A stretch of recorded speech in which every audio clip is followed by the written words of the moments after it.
झुंझुनू राजस्थान से हो जी सर।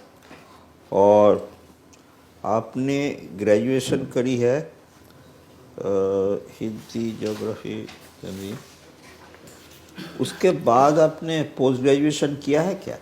जी सर। ओके, पोस्ट ग्रेजुएशन कौन सी सब्जेक्ट में किया है? सर पॉलिटिकल साइंस सब्जेक्ट में किया है। पॉलिटिकल साइंस में किया? जी सर। ओके, मैं एक पॉलिटिकल साइंस ये जो त्रिस्तरीय जो पंचायती राज सिस्टम देश में आए, ये एक तो ग्राम पंचायत स्तर और नगर पंचायत यानी कि अर्बन सेक्टर में, ये कौन सा साल इसमें जो पारित हुआ था, यानी कि जो कॉन्स्टिट्यूशन अमेंडमेंट जो बिल है ये कब पारित हुआ था, ये कब पास हुआ था? सर 1992 में ये पारित हुआ था। और कौन सा नंबर था? सर ये 73rd था पंचायती राज के लिए एंड 74th था जो अर्बन लोकल बॉडीज के लिए। Urban, okay. तो इसमें जैसे मान लीजिए झुंझुनू डिस्ट्रिक्ट में, जिला में, जी सर, इस पंचायती स्तर में कितने कर्मचारी लगभग, और बाकी जो स्तर है राज्य सरकार की, उसमें कितना प्रोपोर्शन आप कह सकते हैं मैन पावर? थर्ड फोर्थ, मतलब ऊपर लेवल में तो उस तरह राज्य सरकार थ्रू आते हैं जो डिप्टी कलेक्टर वगैरह टाइप के होते हैं, पर जो थर्ड क्लास 4 और क्लास 3 स्तर में कितना प्रोपोर्शन दोनों में बांटा हुआ है डेवलपमेंट? सर ग्राम स्तर पर ग्राम पंचायत में ग्राम विकास अधिकारी होता है, एक एलडीसी लगा हुआ होता है, जूनियर असिस्टेंट बोलते हैं, और एक कर्मचारी और हो सकता है, हर बार नहीं होता 4th ग्रेड के लिए। तो 3 कर्मचारी मुख्यतः ग्राम स्तर पर पंचायत में हैं, तो वो संख्या निश्चित रूप से कम है। अगर तुलना करें पंचायत स्तर की आपके जिला स्तर के संगठन से, तो वहाँ पर एम्प्लॉयज़ की जो संख्या है वो ज़्यादा है, इसके अलावा संसाधन ज़्यादा है, तो ये थोड़ा फर्क है सर इसमें। तो इसलिए इसमें कोई जो कामगिरी है, जो जिला स्तर से कामगिरी, डेवलपमेंट काम, एजुकेशन हो, हेल्थ हो, इसमें कोई फर्क पड़ता है? इससे जो ये मैन पावर और धनराशि अगर पर्याप्त होता है तो और भी बेहतर कर सकते हैं। हाँ सर, निश्चित रूप से धनराशि और मैन पावर ज़्यादा हो तो ज़्यादा अच्छे से किया जा सकता है। Thank you sir. रवि, आपका subject political science and international. जी सर। ये रूसो का सोशल कॉन्ट्रैक्ट आप पढ़े? जी सर। जरा ब्रीफली बताइए। सर रूसो ये मानते थे, उनका जो सोशल कॉन्ट्रैक्ट है उसके अंतर्गत, कि जो समाज है वहाँ पर एक सरकार स्थापित करने के उद्देश्य से जब एक अराजकता की स्थिति थी, वहाँ पर समाज इकट्ठा होता है और उस स्थिति में वो एक कॉमन जो एक विल है उसको लेकर वो एक उद्देश्य को लेकर आगे चलते हैं। क्या आज की तारीख में जो हमारे यहाँ डेमोक्रेसी है, ये इससे मेल खाता है? सर ये बात मेल खाती है कि हम कॉमन विल जो है उसको पूरा करने के लिए डेमोक्रेसी में प्रयास होते हैं, तो ये बात कॉमन है। ठीक। काजरी का नाम सुने? CAZRI। जी sir, central arid zone research institute. तो उसका क्या काम है? सर वो सूखे के प्रतिरोधन के लिए वो काम करते हैं। वो भी डेजर्ट को आगे बढ़ने से रोकने का काम? जी सर, जी sir. By planting various types of trees. जी सर, जी सर। ये और भी बहुत सारे काम। जी सर। ये जो इंदिरा कैनाल बना, जी सर, इससे क्या फ़ायदा हुआ है राजस्थान में? इंदिरा कैनाल से सबसे पहले फ़ायदा तो ये हुआ कि जो केवल मानसून पर कृषि टिकी हुई थी, अब उन्हें जो सबसे बड़ी ज़रूरत राजस्थान में कृषि को है, वो पानी की ज़रूरत है, तो वो फुलफिल हो पा रही है। इसके अलावा वहाँ पर पीने के लिए पानी की व्यवस्था इंदिरा कैनाल की वजह से हुई है, तो ये वहाँ पर लाभ हुए हैं, क्योंकि प्रोडक्शन, कृषि में प्रोडक्शन बढ़ा है और लोगों को अच्छा पानी पीने के लिए मिल रहा है, तो एक उसके भी उस वजह से जो इम्पेक्ट हैं वो और भी अलग हैं। जैसे कि अगर उनको न्यूट्रिशंस के मामले में, पानी के मामले में अच्छे न्यूट्रिशंस उनको मिल पा रहे हैं, उससे पहले वो ख़राब पानी पीते थे, तो ये एक लाभ है सर। राजस्थान एक बॉर्डर स्टेट है। जी सर। इंटरनेशनल बॉर्डर पड़ता है। जी सर। तो इसका फ़ायदा क्या, नुकसान क्या? सर राजस्थान का बॉर्डर स्टेट होने का फ़ायदा एक ये कह सकते हैं कि विकास के संदर्भ में ये कह सकते हैं कि राजस्थान को उस क्षेत्र के लिए अलग से बजट मिल जाता है। नुकसान की बात करें तो सर ये है कि वहाँ पर सिक्योरिटी पर्पज़ से जो आसपास में गांव बसे हुए हैं उनको थोड़ा सा वो थ्रेट में रहते हैं कि पता नहीं कब उनके साथ में उनको गांव खाली करने पड़ जाए, तो ये उनके लिए थ्रेट वाली स्थिति रहती है, तो ये एक नुकसान है। और कोई नुकसान सर और एक वहाँ समस्या है कि बॉर्डर क्रॉस बॉर्डर वहाँ पर ड्रग्स और स्मगलिंग जैसी चीज़ें भी हैं सर। अच्छा,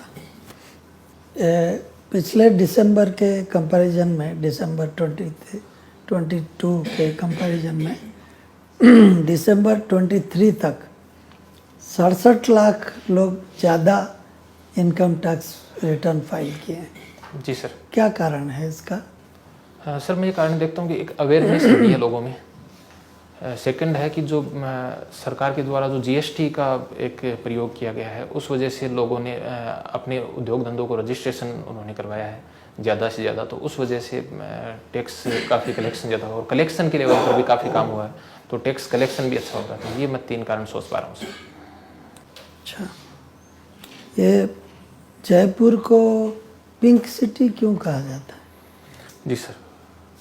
सर शासक राम सिंह जी द्वारा इंग्लैंड से जो प्रिंस आए थे उस समय उन्होंने जयपुर को उनके स्वागत के लिए जयपुर को पिंक कलर में रंगवा दिया था, तो इस वजह से ये उनको पिंक कलर जो है उस वजह से बोला जाता है और अभी भी उसको कंटिन्यू रखा जा रहा है, तो इस वजह से वो एक कंटिन्यू पहचान बन गई है। ठीक, थैंक यू। रवि जी, आप राजस्थान से आते हैं। जी सर। एक समय था जब राजस्थान बीमारू एक शब्द यूज किया जाता था, एक्रोनिम यूज किया जाता था, जिसमें राजस्थान भी रहता था।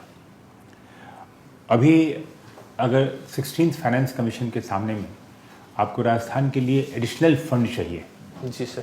तो क्या 3 बातें आप रखना चाहेंगे? एलोकेशन तो सही है, परसेंटेज के हिसाब से होगा, लेकिन आप एक चाहते हैं कि स्पेशल दर्जा राजस्थान को मिले। जी सर।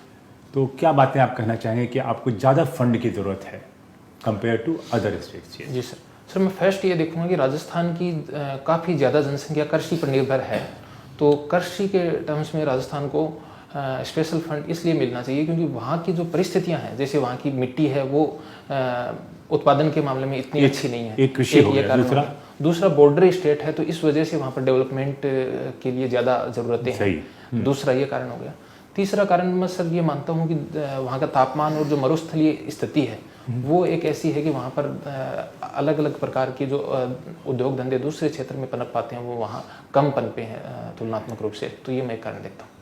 ठीक। अभी आपने सुना होगा कि प्रेसिडेंट की अध्यक्षता में एक 1 नेशन 1 इलेक्शन पैनल की स्थापना हुई है। इसका मैंडेट क्या है? इसको क्या कहा गया है?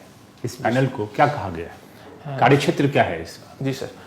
पूर्व राष्ट्रपति रामनाथ कोविंद जी की अध्यक्षता में ये पैनल गठित हुआ है। इनका मैंडेट जो है वो ये है कि एक तो इन्हें ये जांच करनी है कि क्या पूरे भारत में एक साथ विधानसभा और लोकसभा के इलेक्शन करवाए जा सकते हैं क्या, पहले ये इनको पड़ताल करनी है। दूसरी सर, इसके अलावा कुछ और? दूसरी सर एग्जैक्ट मैं रिकॉल नहीं कर पा रहा हूँ, सॉरी सर। कास्ट एक ट्रेडिशनल इंस्टीट्यूशन है और डेमोक्रेसी एक मॉडर्न। जी सर। आप क्या देखते हैं कि दोनों ने एक दूसरे को किस तरह से प्रभावित किया है, और जिस तरह से प्रभावित किया है क्या वो डेमोक्रेसी के लिए अच्छा है? सर कास्ट ने निश्चित रूप से कास्ट और डेमोक्रेसी ने एक दूसरे को निश्चित रूप से प्रभावित तो किया है, और इसके मैं लाभ और नुकसान ज़्यादा देख रहा हूँ, और नुकसान ही ज़्यादा देख पा रहा हूँ लाभ की तुलना में। तो बात करें नुकसान क्या हुए हैं तो मैं नुकसान पे ही, क्या नुकसान है? जी सर, मैं नुकसान की ये बताऊँगा कि जैसे जो चुनाव होते हैं वो कास्ट बेस चुनाव होने लगे हैं, जबकि वो अन्य विकासात्मक मुद्दों पर वो चुनाव होने चाहिए। तो जो चुनाव का मुद्दा है वो कास्ट बन जाता है, ये एक कारण है। एक संभावनाएं कई बार ये होती है कि चुना हुआ प्रतिनिधि अपनी कास्ट के प्रति थोड़ा सा बायस्ड हो सकता है, मतलब अन्य कास्ट के प्रति, तो ये एक संभावना दिखती है। तीसरा पॉइंट मैं सर सोच पा रहा हूँ कि आपस में जो एक वैमनस्य बढ़ा है और वो लोकतंत्र के लिहाज से अच्छा नहीं है कास्ट के मामले में, मैं ये देख पा रहा हूँ सर। तो लेकिन जो कास्ट सेंसस के पक्ष में है उनका कहना है कि हमको टारगेट ग्रुप डिसाइड करने के लिए ज़रूरी है इसका करना, ताकि हम लाभ उन तक पहुंचा सकें। जी सर। इस बारे में क्या कहें? सर कास्ट एक सच्चाई है और उस सच्चाई को जानते हुए हमें ये देखना होगा कि कौन सी कास्ट कितनी पिछड़ी हुई है और उसकी ज़रूरतें विकास के लिहाज से क्या क्या हैं। तो उस लिहाज से हमें कास्ट सेंसस की ज़रूरत महसूस की जाती है, ताकि एक हमारे पास डेटा हो कि किस कास्ट के कितने लोग निवास कर रहे हैं और उनकी क्या ज़रूरतें हैं, तो वो उस हिसाब से योजनाएं बन सकें। अभी हाल में आईएमएफ ने वार्न किया है इंडिया को कि उनका जो डेट और जीडीपी रेशियो है वो काफ़ी हद तक बढ़ सकता है और वो 100% जीडीपी का हो सकता है। जी सर। तो ये डेट रेशियो बढ़ रहा है, जी सर। इसका क्या मतलब है?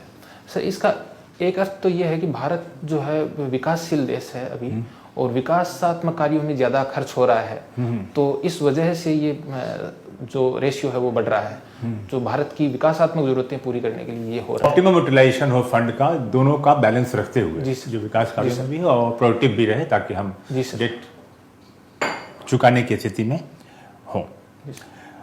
फिजिकल डेफिसिट क्या है?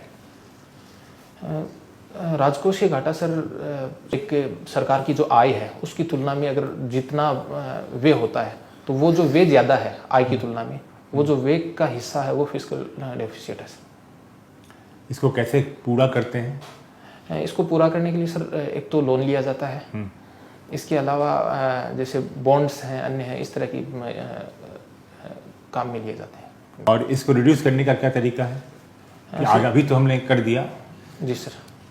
सर इसको रिड्यूस करने का भी यही तरीका है कि हम ज़्यादा से ज़्यादा जितना प्रोडक्शन बढ़ेगा और हमारा जो एक बाहरी लेवल से जितना एफडीआई हमें आए और अन्य तरीकों जितना फंड हमें भारत में मिले और भारत के लेवल पर फंड ज़्यादा से ज़्यादा जनरेट हो, तो वो ही एक कारण मैं देख पा रहा हूँ। Okay, thank you. Thank you sir. Okay Ravi ji, आप पॉलिटिकल साइंस आपने लिया है, जी सर।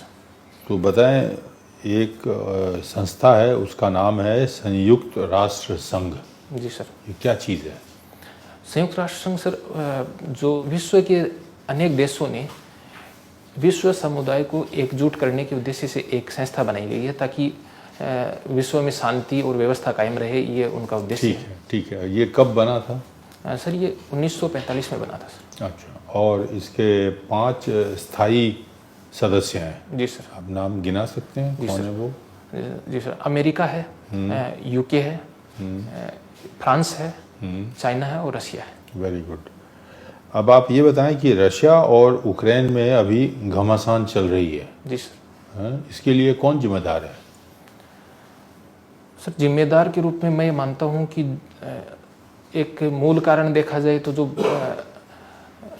जीवन यापन के लिए जो संघर्ष है वो मूल कारण है, एक कारण तो ये मैं मानता हूँ। दूसरा कारण मैं ये मानता हूँ कि जो राष्ट्रों में अपने आप को एक दूसरे से बड़ा करने की जो होड़ है वो एक कारण है। तीसरा कारण सुरक्षा को मैं मानता हूँ कि जैसे रशिया ने कहा कि अगर यूक्रेन नाटो में शामिल होता है तो वो उनके लिए सुरक्षा के रूप में एक वो थ्रेट के रूप में इसको देखते हैं, तो ये मैं एक कारण मानता हूँ सर। ठीक है, तो रशिया जो है वो स्थायी सदस्य होते हुए भी यूज़ ऑफ फोर्स का उसने सहारा लिया।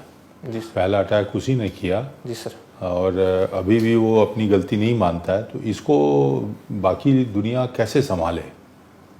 स्थायी सदस्य किसी पड़ोसी देश पे अटैक कर दे, इसको बाकी देश दुनिया के हैं वो क्या करें, कैसे संभालें, उसको रोका कैसे जाए? सर सबसे अच्छा तरीका तो यही है कि पूरा विश्व समुदाय एक मंच पर बैठकर अगर समझाने में कामयाब हो जाए, वो जो तो हो आपस नहीं का रहा है, dispute 2 साल होने वाले हैं, मालूम है ना, 2 सर। साल के करीब। जी सर। तो वो तो मान नहीं रहा है, उल्टे रशिया ने चीन को भी अपने तरफ कर लिया है। जी सर। 2 स्थायी सदस्य एक तरफ हैं, बाकी दुनिया एक तरफ है। जी सर। और बातचीत, हमारा भारत भी कह रहा है कि बातचीत से जो भी कॉन्फ्लिक्ट है उसको सुलझाइए, वो मान नहीं रहा है। वो तो कह रहा है मुझे पूरा चाहिए, पूरा यूक्रेन चाहिए, 20% ऑलरेडी ले लिया है। जी सर। मालूम है, डॉनबास एंड लिहास्क। तो क्या खरा किया जा सकता है? सर मैं फिर यही कहूँगा कि और अन्य प्रयास किए जाएं, शांतिपूर्वक प्रयास होने चाहिए। रशिया को एक तरह से सपोर्ट करने वाले देश हैं, उनको विश्वास में लिया जा सकता है विश्व समुदाय के द्वारा, ताकि वो रशिया को कन्विंस करने का प्रयास करें। अगर फिर भी नहीं होता है तो जैसे कि अभी वर्तमान में प्रयोग किए जा रहे हैं कि उनको अलग थलग करने का एक प्रयास विश्व स्तर पर हो रहा है, तो तो वो एक प्रयास हो सकता है, लेकिन वो एक मैं ये मानता हूँ कि वो रसिया अकेले को ये झेलना पड़े, ये मैं सही नहीं मानता। दोनों देशों को आपस में बिठाकर जितना शांतिपूर्ण ढंग से ये मामला सुलझ जाए वो वही नहीं सबसे सुलझ बेस्ट रहा है। होगा। वो तो जैसा कि उनके राष्ट्रपति हैं पुतिन, वो खुद कहते हैं कि ये हमारा सोवियत यूनियन के टाइम से, सोवियत यूनियन भंग हुआ मालूम है ना 1991 के आसपास, जी सर। तो 32 साल हो गए हैं, 32-33 साल। तो वो कह रहा है कि जो जो पहले देश थे वो सब वापस उसको मिल जाना चाहिए रशिया के अंदर। तो उसमें यूक्रेन से शुरू किया है। तो नेटो और वेस्टर्न वर्ल्ड को रशिया के प्रेसिडेंट की बात मान लेनी चाहिए, उनको कह देना चाहिए कि भाई ले लो, शांति तो रहेगी कम से कम। नहीं सर, निश्चित रूप से इसका ये क्या और ये क्या solution- प्रतिक्रिया हो सकती है अगर यूक्रेन को जीत लेता है, उसके बाद क्या हो सकता है? सर साम्राज्यवाद जितना बढ़ेगा उसका कोई अंत नहीं है। अगर वो यूक्रेन लेगा तो उसके बाद में उसकी अन्य महत्वाकांक्षाएं जागृत होंगी Very और वो good. और ज़्यादा से ज़्यादा बढ़ती जाएंगी। तो ये तो एक विकल्प नहीं है। हाँ, तो इसको रोकने के लिए अभी नेटो और अमेरिका जुट होके वो दे रहे हैं वेपन्स वगैरह, लेकिन वो बहुत बुरी मार खा चुका है यूक्रेन। जी सर। उसको रिकंस्ट्रक्ट करने में भी बहुत तरह तरह की बातें हो रही हैं कि जो रशिया का पैसा वेस्ट ने रोका हुआ है $300 बिलियन, उसका इस्तेमाल किया जाए वगैरह वगैरह। खैर, आखिरी सवाल ये बताएं कि भारत की जो प्रजातंत्र है इसमें पॉलिटिकल पार्टीज़ की जो लीडरशिप फैमिलीज़ हैं जी सर। वो एक ट्रेंड बन गया है पिछले काफ़ी सालों से, मतलब 30, 40, 50 साल से, कि वही फैमिली लीडरशिप में रहती है। तो जो दूसरे लोग आना चाहते हैं प्रतिनिधि के तौर पर या लीडरशिप के तौर पर, उनको मौका नहीं मिल रहा। ये आप देख सकते हैं पूरे भारत में हो रहा है, तमिलनाडु से लेकर, बंगाल से लेकर, यूपी से लेकर, बिहार से लेकर, कांग्रेस पार्टी से लेकर, सब जगह, सिवाय भारतीय जनता पार्टी के। अभी तक तो ऐसा कुछ देखने को नहीं मिला है वहाँ। तो इसको, इस स्थिति को सुधारने के लिए कुछ किया जा सकता है? सर मैं ये समझता हूँ कि इस प्रकार की परिस्थितियों से निपटने के लिए जनता जितनी अवेयर होगी वो सबसे अच्छा रास्ता होगा कि जनता अपने अनुसार ये चूज करे कि उन्हें किस तरह के लोगों को चुनना चाहिए। अगर उन्हें परिवारवाद पसंद नहीं आता है तो जनता इतनी अवेयर हो कि वो परिवारवाद को नकार दे, और उन्हें लगता है कि एक परिवार के लगातार 1 या 2 सदस्य अच्छे हैं तो वो उन्हें चुन भी सकती है, वो भी बुरा नहीं है। इसका एक जीता जागता उदाहरण आपके राजस्थान में है? सर परिवारवाद का उदाहरण मैं रिकॉल नहीं कर पा रहा हूँ राजस्थान में। पायलट साहब, जी आप सर। राजस्थान से हैं? जी सर। वो क्या है, अपने बलबूते पे ऊपर आए हैं या परिवारवाद का फायदा मिला है उनको? जी सर, उनके पिता केंद्रीय मंत्री थे और निश्चित रूप से उनको लाभ मिला होगा, लेकिन वो स्वयं भी जनता जैसा कि मानती है कि वो काफ़ी एक्टिव और काफ़ी अच्छे राजनेता माने जाते हैं, जनता ऐसा मानती है। Good good, thank you thank you. Thank you sir. Hello Ravi, कैसे हैं? ठीक है सर। रवि, हम कितनी दूर हैं ऐसी स्थिति से जब हम पाएंगे कि लोगों की जो दिव्यांगताएं हैं, खासतौर से लोकोमोटर डिसेबिलिटीज़ हैं, वो एक बाधा के तौर पर दिखनी बंद हो जाएंगी? जी सर। टेक्नोलॉजिकल चेंजेस क्या क्या है? सर पिछले कुछ वर्षों में टेक्नोलॉजी के मामले में बहुत ज़्यादा प्रोग्रेस हुई है। इसको मैं 3 जगह बांटना चाहूँगा कि पहली तो जो टेक्नोलॉजी है वो एक ये मानूंगा कि जो मेडिकल साइंस में प्रोग्रेस हुई है वहाँ पर एक ये हो रहा है कि जैसे केरल में कुछ वर्ष पहले और अमेरिका में 1998 के आसपास कुछ ब्रेन बॉडीज़ के लिए जो उनके हैंड या ऑर्गन ट्रांसप्लांट के जो केसेज हैं वो हुए थे। हैंड स्पेसिफिकली मैं बात करूँ तो 1998 में अमेरिका में हुआ था, और अभी हाल ही में महीने भर पहले दिल्ली में भी ये केस सामने आया था। तो मेडिकल साइंस के मामले में ये प्रोग्रेस हो रही है। वहाँ पर कुछ समस्याएं हैं वो आगे आने वाली 15-20 सालों में दूर हो सकती हैं, तो ऑर्गन ट्रांसप्लांट जो है वो इसमें एक विकल्प के रूप में है। सेकंड, जो रोबोटिक जो हैंड, प्रोस्थेटिक हैंड है, उनके मामले में जो टेक्नोलॉजी के मामले में है वो काफ़ी ज़्यादा इजाफा हुआ है, और अब जैसे जैसे आर्टिफिशियल इंटेलिजेंस ये आएगी तो वहाँ पर और ज़्यादा पॉजिटिव इसमें मैं संभावनाएँ देखता हूँ सर। ओके, आपने लिखा है कि आपको वॉकिंग पसंद है। जी सर। पॉलिटिकल साइंस आपका विषय है। जी सर। हमें राजनीतिक तौर पर कई महत्वपूर्ण यात्राएं अपने इतिहास में देखने को मिलती हैं। जी सर। दांडी यात्रा की बात सब लोग जानते ही हैं। आडवाणी जी की रथ यात्रा की बात की जाती है। हाल फिलहाल में माननीय राहुल गांधी जी की जो भारत जोड़ो यात्रा है वो भी दिखाई देती है।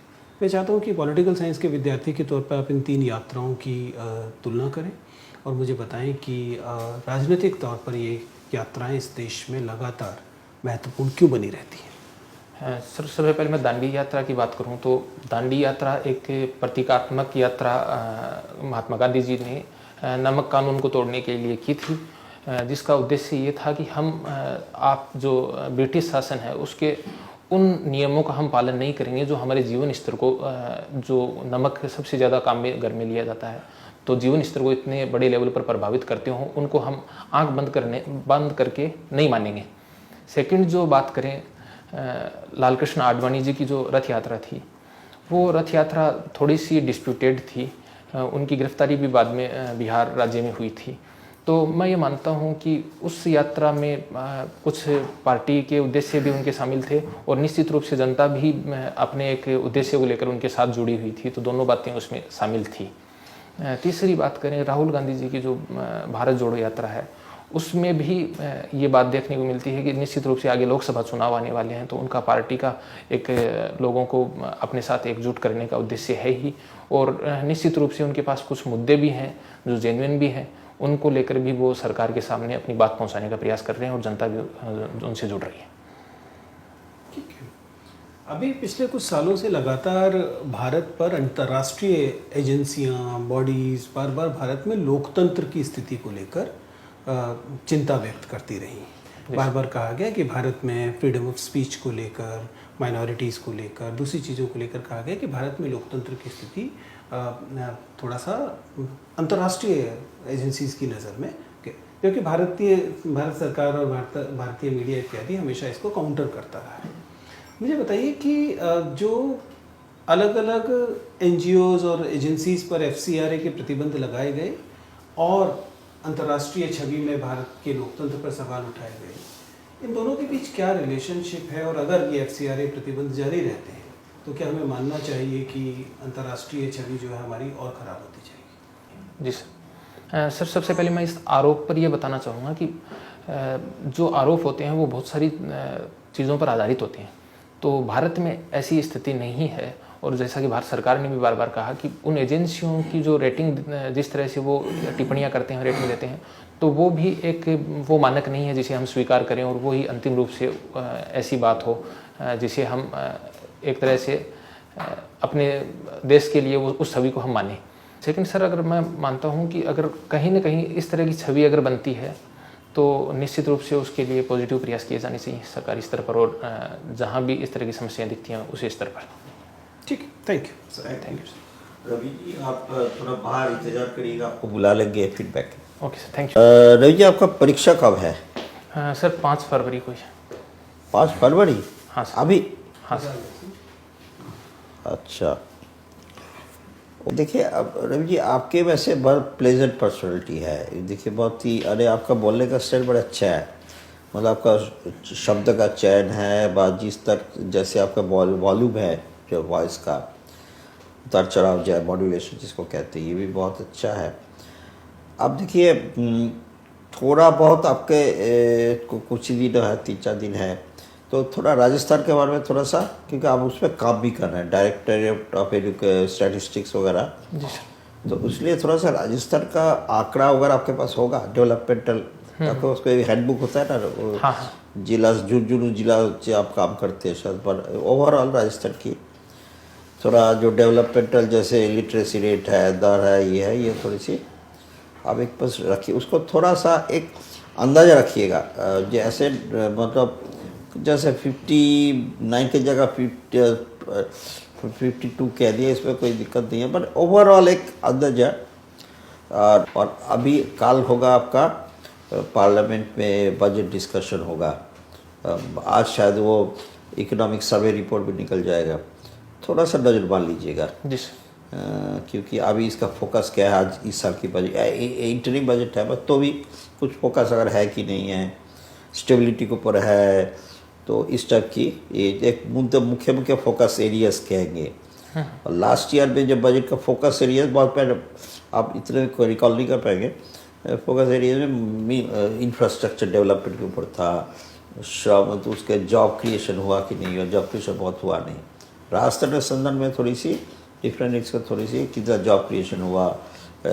तो इस पर अगर जो रेडीमेड आप आकर के मान लीजिए आपके एग्जैक्टली ये नहीं है तो आप उनसे परमिशन ले सकते हैं। जैसे सर मैं एक केस कर सकता हूँ, उनसे परमिशन ले ले तो इधर उधर हो जाए तो कोई दिक्कत नहीं है। बट अगर मान लीजिए परमिशन लिया नहीं और आपके जो आंकड़ा है, जो फिगर है बहुत डिफरेंट है, तो थोड़ी सी इसलिए परमिशन एक आध केस पे ले लीजिएगा। Okay sir. जो भी करें, पर आप जिस स्थिति में बड़े अच्छे स्थिति में है, आपने बड़े आपका इस बार चांस फर्स्ट आपने इंटरव्यू मिला सबसे पहले, और आपकी इस बार चांस बहुत अच्छा है। तो इसलिए आप इस पर बिल्कुल एक अपने ऊपर प्रेशर ना डालें, आप इत्मीनान से जाइए। जैसे आपने 3-4 दिन है, आराम से जो भी देख सकते हैं, थोड़ा पेपर वगैरह जो भी देख सकते हैं, स्पेशली थोड़ा बजट वगैरह थोड़ा दिखा लें। कल परसों इकोनॉमिक सर्वे वगैरह, उसका हिंदी करो तो अभी तक थोड़ा टाइम लग रही है, साथ साथ दे देता है, हिंदी इंग्लिश दोनों देता है। तो थोड़ी सी राजस्थान के बारे में थोड़ी सी फिगर्स वगैरह थोड़ा इतना कर ले, और बाकी थोड़ा पेपर में तो पढ़ ही रहा है। उस दिन भी पेपर पढ़ के जाइए। आफ्टरनून में है कि मॉर्निंग में है? मॉर्निंग में सर। तो हेडलाइट थोड़ा सा नजर मान ले उस दिन का, 5 तारीख की, और बस। और ईश्वर करे आप मेन लिस्ट में आ जाओगे।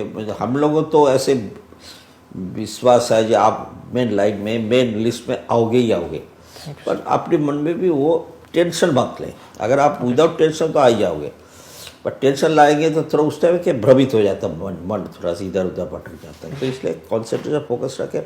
एक आध नहीं हुआ तो नहीं हुआ, सॉरी सर मैं रिकॉल नहीं कर पा रहा हूँ, ऐसे करके। तो जो आप कह पाएंगे उसका पॉइंट वाइज आराम से, उसकी सबसे इम्पोर्टेंट पॉइंट सबसे पहले, तो ऐसे करके 3-4 पॉइंट ऐसे करें तो लोग बड़े, और आपकी ऐसी पर्सनैलिटी अच्छी है, तो इसलिए मेरे ख्याल इस साल आपका होने का बिल्कुल बहुत बहुत अच्छा संभावना है। और नहीं होता तो हम थोड़ा सा आश्चर्य हो जाएंगे क्यों नहीं हुआ। Thank you. थोड़ा बजट पढ़ ले, 5 तारीख है ना, 5 फरवरी। 5 उसके पहले थोड़ा बजट को नजर मान ले, और इकोनॉमिक सर्वे रिपोर्ट थोड़ी सी। बहुत सारा न्यूज़ आइटम में आ रहा है, हाँ सर।